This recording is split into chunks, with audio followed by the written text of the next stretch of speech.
गुरु प्यारी सात संगत जी, आप सभी को राधा स्वामी जी। सात संगत जी, कई बार कई सत्संगियों की घटना ऐसे सामने आती है कि जिन्हें सुनकर रूह तक कांप जाती है। पता नहीं लोग सत्संगी होकर भी ऐसे काम क्यों करने लग जाते हैं। सात संगत जी, क्या फ़ायदा हमारे सत्संग जाने का या फिर सत्संगी होने का, सेवा पर जाने का। बाबा जी हमें ये सब तो बिल्कुल भी नहीं सिखाते हैं कि हम किसी भी प्रकार की परखों में पड़े। लेकिन जब तक हम सत्संग जाते हैं तब तक तो ठीक है, उसके बाद पता नहीं हमारे माइंड को क्या हो जाता है, जो कि हम बाबा जी की कही एक भी बात को नहीं मानते हैं। साथ संगत जी, आप लोगों से विनती है कि वीडियो के अंत तक जरूर बने रहें और संगत के अपने इस चैनल से जुड़ने के लिए चैनल को सब्सक्राइब जरूर करें जी। साथ संगत जी, यह घटना दिल्ली में रहने वाले एक परिवार की है जो कि सत्संग घर के बिल्कुल ही पास रहते थे। साथ संगत जी, इनका पूरा भरा परिवार था। इस परिवार में हस्बैंड वाइफ और इनके बहू बेटे थे। जो इनकी बहू थी, इनकी पहले से ही दो बेटियां थी। जैसे कि हम सभी जानते हैं, अगर किसी की दो बेटियां हैं और एक बेटा नहीं है तो समाज और दुनिया कैसे उसे ताने दे दे के परेशान कर देती हैं। अब इस महिला की उम्र कम से कम 35 के पार भी हो चली थी, लेकिन जो कि इसके ससुराल वाले थे वह इसे हमेशा ही बेटे के लिए ताना देते रहते थे। अब इन दिनों ये प्रेग्नेंट भी थी और इनकी जो सास है वो कहती है कि अगर इस बार बेटा नहीं हुआ तो तू अपनी ये दोनों बेटियों को लेकर निकल जाना। साथ संगत जी, इनका जो घर था ना, वह सत्संग घर से बिल्कुल पास था और पूरे जो सत्संग घर से इनके घर का नज़ारा दिखता भी था। सत्संगी होने के बावजूद भी ये लोग ऐसी बातें करते थे, ऐसी पुरानी सोच रखते थे। ऊपर से यह लोग सेवा पर भी जाया करते थे। जब उसकी सास अपने बहू को ताने देती थी, वह बेचारी हमेशा ही परेशान रहती थी कि अगर इस बार उसका बेटा नहीं हुआ तो वह क्या करेंगे।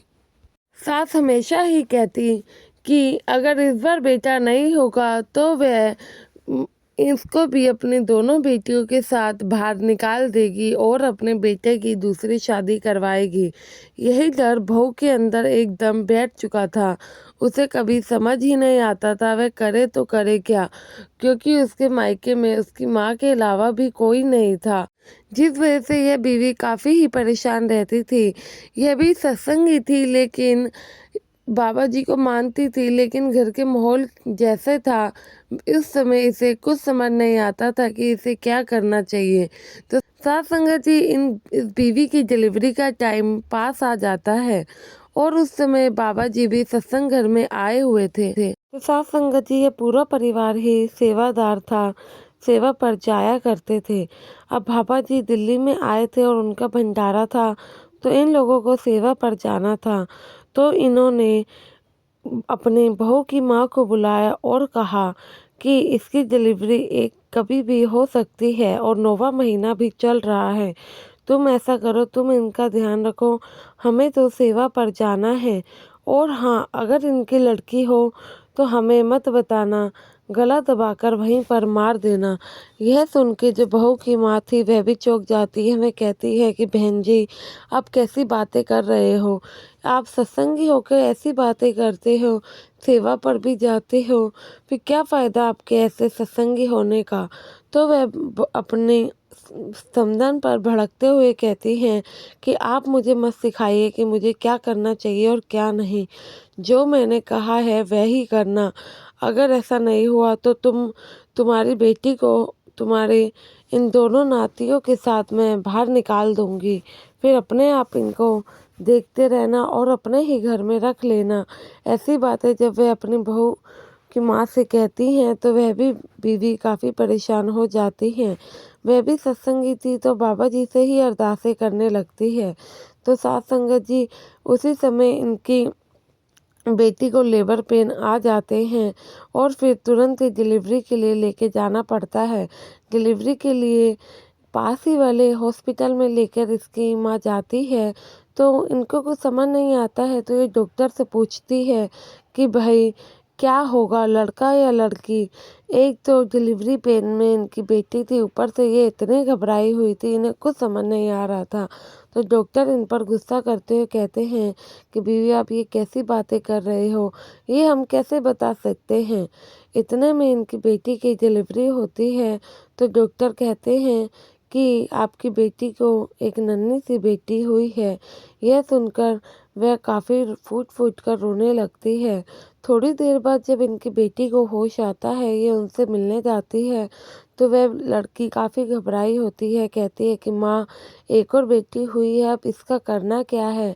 उन्होंने तो कहा था कि अगर ये हो तो घर पे मत लाना, वहीं पे मार देना, पर मेरी तो हिम्मत नहीं है कि मैं ऐसा कुछ करूं। आप ही बताएं कि करना क्या है। साथ संगत जी, जैसे कि उस समय काफ़ी दिसंबर का महीना चल रहा था, तो काफ़ी ठंड थी और इतनी नन्ही सी जान के साथ खिलवाड़ करने की भला किसी की ही हिम्मत होगी। तो फिर इसकी माँ कहती है कि बेटा अगर हमने इसे घर लेके गए तो ये तुम्हारी पहले से जो 2 बेटी हैं उसके साथ भी तुम्हें घर से बाहर निकाल देगी। हमें ही अभी कुछ सोचना पड़ेगा। तो फिर सास संगत जी ये लोग घर जाते हैं। घर जाने के बाद ये अपना प्लान बनाते हैं कि ठंड तो काफ़ी है, ऐसा करो इतनी ठंड में इस बच्ची को बिना कपड़े के हम छत पे रख देते हैं और ये अपने आप ही अपनी सांसें छोड़ देगी, क्योंकि इतनी ठंड में रह पाना काफ़ी मुश्किल है। तो साथ संगत जी, उसकी बेटी कहती है कि माँ मेरे बस में ये सब काम करना नहीं है, तो ना ही मेरी ऐसी हालत है। लेकिन उनकी जो माँ होती है वह लड़की को लेकर जाती है और छत पे ठंड पे बिना कपड़ों के ऐसे रख देती है। कम से कम रात के वह 11 बजे उस बच्चे को रखती है, तो सुबह के 4 बजने को आ जाते हैं। तब तक वह बच्चा तेज तेज रोए जाता है। इतने में 4 बजे जब बाबा जी अपनी खिड़की पे आते हैं, तो दूर से ये सब नज़ारा देख लेते हैं। दूर से नज़ारा देखते हैं तो सेवादार को बुलाते हैं और कहते हैं कि भाई ये सामने हो क्या रहा है। तो सेवादार सारी बातें बताता है। कहता है कि बाबा जी यह तो सत्संग का घर है और यह लोग तो अभी सेवा पर आए हुए हैं। तो बाबा जी देखते हैं कि बच्चा रो रहा है, तो बाबा जी उस समय कुछ नहीं सुनते हैं, ना सेवादार को बताते हैं, सीधा दौड़ते हुए उस घर पे पहुंच जाते हैं और गेट खड़खड़ाने लगते हैं। जब गेट खटकता है तो दोनों माँ बेटी चौंकते हैं और कहते हैं कि माँ इस समय भला कौन होगा। देखते हैं तो बाबा जी थे और हाथों में कंबल लिए थे। बाबा जी सीधे जाते हैं और उस कंबल में उस बच्ची को लपेट लेते हैं। जैसे कि उस बच्ची की बॉडी पूरी की पूरी नीली थी, बस कोई चांस ही नहीं था कि वह बच्ची बच पाएगी या नहीं। यह सब देख के दोनों माँ बेटी बाबा जी के पैरों में गिरते हैं और माफ़ी मांगने लगते हैं। लेकिन बाबा जी उन दोनों को खूब खरी खोटी सुनाते हैं और बच्ची को लेके सत्संग घर वापस आते हैं। पूरी घटना बाबा जी जानते हैं, तो सत्संगी परिवार को भी अपने पास बुलाते हैं और उन्हें काफ़ी डांट लगाते हैं। तो वह सत्संगी परिवार अपनी गलती की माफ़ी मांगते हुए कहता है कि बाबा जी अब हम इस बच्ची का ध्यान रखेंगे, आप हमें इसे दे सकते हो। तो बाबा जी कहते हैं कि बेटा अब तो मैं किसी कीमत पे ये बच्ची को तुम्हारे घर में नहीं जाने दूंगा। जब तुम माँ हो के भी इसकी सगी माँ ने जब इसके बारे में नहीं सोचा, तो मैं किसी और से भला क्या उम्मीद कर सकता हूँ। इसलिए यह बच्ची डेरे में ही रहेगी और जिसको इस बच्ची की ज़रूरत होगी यह वहीं पर ही जाएगी। अब मैं इसके लिए अपने आप ही नया घर ढूंढ लूँगा। और साथ संगत जी, बाबा जी उस परिवार को काफ़ी सुनाते हैं। कहते हैं क्या फ़ायदा आप लोगों के सत्संगी होने का जब आपको मालिक की मर्ज़ी में ही नहीं रहना है, अपनी मर्ज़ी ही करनी होती है। तो साथ संगत जी, तो ऐसे ही उनकी जो सेवा का बैच था वो भी रद्द कर दिया जाता है। बाबा जी कहते हैं कि हमें ऐसे दिखावे के सत्संगी या सेवादार लोग नहीं चाहिए जो कि सिर्फ बातों से ही करते हों, लेकिन उनकी करनी में तो कुछ और ही जाहिर है। तुम पता नहीं ऐसे गिरा हुआ काम कर कैसे सकते हो। मालिक की बनाई हुई चीज़ों के साथ तुम लोग कैसे खिलवाड़ करते हो। एक बच्चे की जान तुम लेने चले थे, तुम्हें जरा सी भी शर्म नहीं आई।